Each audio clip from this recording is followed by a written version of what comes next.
Hello students, मैं पुष्पा यादव स्वागत करती हूँ आपका मेरे यूट्यूब चैनल हिंदी सारथी में। आज मैं आपके लिए लेकर आई हूँ 10th क्लास की पुस्तक अंतरा के काव्य खंड का पहला पाठ, जिसका नाम है देवसेना का गीत। और ये लिखा है जयशंकर प्रसाद जी ने। जयशंकर प्रसाद जी ने हमारे जो सिलेबस में लगी हुई है वो दो कविताएं हैं, देवसेना का गीत और एक है कार्नेलिया का गीत। तो इसमें से आज मैं आपको पढ़ाऊंगी देवसेना का गीत। ये जो गीत है ये जयशंकर प्रसाद द्वारा लिखे हुए नाटक स्कंदगुप्त से लिया गया है। जयशंकर प्रसाद छायावादी काव्यधारा के प्रमुख 4 स्तंभों में से एक स्तंभ माने जाते हैं और उन्होंने कई काव्य संग्रहों की रचना की है। उन काव्य संग्रहों में से कुछ के मैं नाम आपको बताना चाहूंगी, जैसे आंसू, झरना, लहर और कामायनी। तो ये जो मैं आज आपको पढ़ाने जा रही हूँ देवसेना का गीत, ये उनके नाटक में से लिया गया। उन्होंने कई नाटकों की भी रचना की, जैसे चंद्रगुप्त, स्कंदगुप्त, ध्रुव स्वामिनी। ये इनके प्रमुख नाटक है जो हिंदी साहित्य में बहुत ही प्रसिद्ध हैं और इनके नाटक जो है हमें पढ़ने को मिलते हैं। तो ये जो कविता का जो अंश है देवसेना का गीत, ये लिया गया है स्कंदगुप्त नाटक में से। तो देवसेना जो है वो मालवा के नरेश की बहन थी। बंधु वर्मा इसके भाई का नाम था, यानी कि देवसेना के भाई का नाम है बंधु वर्मा, ये उसकी बहन है। तो युद्ध में देवसेना के पिता की मृत्यु हो जाती है। देवसेना स्कंदगुप्त से प्रेम करती है, मन ही मन उसको बहुत चाहती है, लेकिन स्कंदगुप्त देवसेना से प्रेम ना करके उसको ना चाहकर वो मालवा के धन कुबेर की कन्या, जिसका नाम विजया है, उससे प्रेम करता है और उसको पाना चाहता है।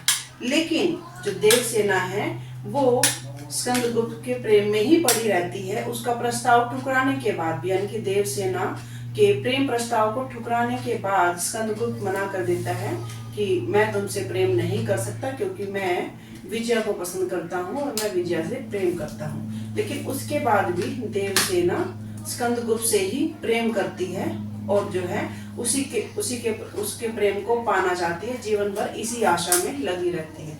तो इसके पिता की भी मृत्यु हो जाती है, माता पिता दोनों की मृत्यु हो जाती है। और इसका जो भाई है वो भी जो है एक तरह से ये उस राज्य से निकल जाती है, यानी कि मालवा जो राज्य है वो वहां से निकल जाती है, क्योंकि इसने स्कंदगुप्त ने इसका जो है प्रेम प्रस्ताव जो है ठुकरा दिया था। और उसके दुनिया समाज में जो है बहुत सी मर्यादाएं होती हैं कि अगर तुम्हें शादी करनी है तो करो, लेकिन किसी के प्रेम के पीछे जो है जीवन भर ऐसे कैसे जीवन अपना व्यतीत करोगी। तो इसी तरह से ये अपने भाई का जो घर है वो भी छोड़ देती हैं और पर्णदत्त नाम का एक ऋषि होता है, उसके आश्रम में जाके रहने लगती हैं और वहीं जो है बड़ी गरीबी से और दीनता के साथ अपना जीवन बिताती है, इसी उम्मीद, इसी आशा के साथ कि कभी तो जो है स्कंदगुप्त से प्रेम करेगा और उसके प्रेम को स्वीकार करेगा और उससे विवाह करेगा। लेकिन इसका पूरा जीवन निकल जाता है इसी उम्मीद में, इसी आशा में। लेकिन स्कंदगुप्त जो है इससे प्रेम नहीं करता है, ना ही इसके प्रेम के प्रस्ताव को स्वीकारता है। तो पूरी जो है इसका जीवन, यानी कि इसकी जो यौवन अवस्था है वो पूरी इसी तरह से निकल जाती है स्कंदगुप्त के प्रेम की प्रतीक्षा में कि कभी तो स्कंदगुप्त का प्रेम मेरे लिए जगेगा। और इसी इंतजार में ये अपना जो जीवन है, अपनी जो पूरी जवानी है, अपना यौवन काल पूरा उसी में निकाल देती है, यानी कि स्कंदगुप्त के प्रेम के इंतजार में। और आश्रम में रहती है, बड़े ही गरीबी में इसने अपना जीवन पे व्यतीत किया था। लेकिन कुछ समय बाद इसको अपने इस फैसले पर कि जो स्कंदगुप्त का प्रेम का जो इंतजार है, उस फैसले पर इसको पछतावा होता है। जब ये यौवन अवस्था से निकल जाती है और अपनी संध्या वेला पर आती है, संध्या वेला यानी कि जीवन के अंतिम पड़ाव पर आ जाती है, बुढ़ापे की तरफ जो है, बुढ़ापा जो है इसको घेर लेता है, अंतिम पड़ाव यानी कि मृत्यु की तरफ जो है बढ़ने लगती है, तब इसको पछतावा होता है कि मैंने कितनी बड़ी भूल की है कि मैं जो है जीवन भर स्कंदगुप्त के प्रेम के लिए जो है उसकी इच्छा करती रही, उसकी कामना करती रही कि उसका प्रेम जो है मिलेगा। और ये मेरे जीवन की सबसे बड़ी भूल है और इसी भूल की वजह से अब मैं जीवन की संध्या वेला पर आ चुकी हूँ और अब मैं अकेली हूँ। तो इसका ये जो पछतावा है, ये जो पश्चाताप है, यही इस कविता के माध्यम से इसमें कवि ने हमें बताया है कि किस तरह से देवसेना को अपने फैसले पर पछतावा होता है। चलिए देखते हैं कविता। आह वेदना मिली विदाई, मैंने भ्रमवश जीवन संचित, मधुकारियों की भीख लुटाई। यानी कि अब जो है मेरा जीवन अंतिम पड़ाव पर आ गया है। आह वेदना मिली विदाई यानी कि मेरा जीवन अब यौवनावस्था को पार कर कर जो है वृद्धावस्था की तरफ हो गया है और मैं अपने जीवन के अंतिम पड़ाव पर हूँ। लेकिन जो है मैंने अपना पूरा जीवन स्कंदगुप्त के प्रेम के इंतजार में निकाल दिया है और ये जो है मेरे जीवन की सबसे बड़ी भूल है। मैंने भ्रमवश जीवन संचित यानी कि मैंने नादानी वश जो है अपना पूरा जीवन सिर्फ इसी अभिलाषा में निकाल दिया कि स्कंदगुप्त मेरे प्रेम को समझेगा और मेरा प्रेम स्वीकार करेगा, और यही मेरे जीवन की सबसे बड़ी भूल और सबसे बड़ी नादानी है।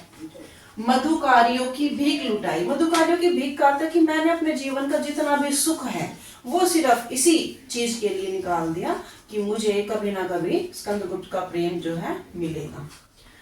छल छल थे संध्या के श्रम कण, संध्या यानी कि जीवन का अंतिम पड़ाव, यानी कि जीवन के अंतिम पड़ाव पर जब वो आ गई है और मैंने बताया कि वो आश्रम में रहती थी, बड़ी गरीबी में अपना जीवन व्यतीत करती थी, तो उसका जो श्रम कण है यानी कि वो मेहनत करती थी और श्रम कण यानी कि जो पसीने की जो बूंदें हैं वो इस तरह से लगातार जो है बही जा रही थी जिस तरह आंसू की जो है धार बहती है।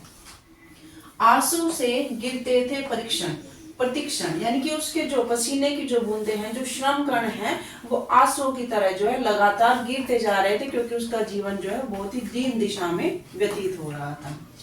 मेरी यात्रा पर लेती थी नीरवता अनंत अगुवाई, और ये जो मेरी नादानी है, ये जो मेरे जीवन की जो भूल है, इस पर जो है मेरा जीवन जो है बड़ी ही अलसाई हुई अंगड़ाई ले रहा है, यानी कि अब जो है मेरा जीवन समाप्त होने की कगार पर है। लेकिन मैं अब थक चुकी हूँ और मेरे जीवन में कोई खुशी की कामना नहीं बची है। मुझे भी जो है उसका वो भी अंदर से उदास हो चुकी थी कि अगर अब इस अंतिम वेला पर, अंतिम पड़ाव पर, अंतिम यानी कि संध्या वेला पर अब स्कंदगुप्त का प्रस्ताव अगर आएगा भी, यानी कि वो मेरा प्रेम प्रस्ताव अब स्वीकार भी कर लेगा, तो उसका क्या अर्थ है? क्योंकि मैंने अपना पूरा यौवन तो उसके इंतजार में निकाल दिया।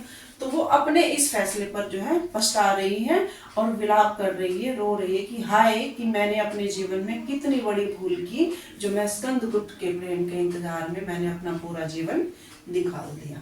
तो ये था पहले पैराग्राफ की व्याख्या। देखते हैं नेक्स्ट पैराग्राफ में देवसेना क्या कहने का प्रयास कर रही है। श्रमित स्वप्न की मधुमाया में, गहन विपिन की तरु छाया में, यानी कि जब वो जीवन जो है उसका पूरी अब समाप्त होने की कगार पर है, वो मृत्यु के समीप पहुंच चुकी है, वृद्धावस्था में वो एंटर कर चुकी है, यानी कि आरंभ उसका हो चुका है।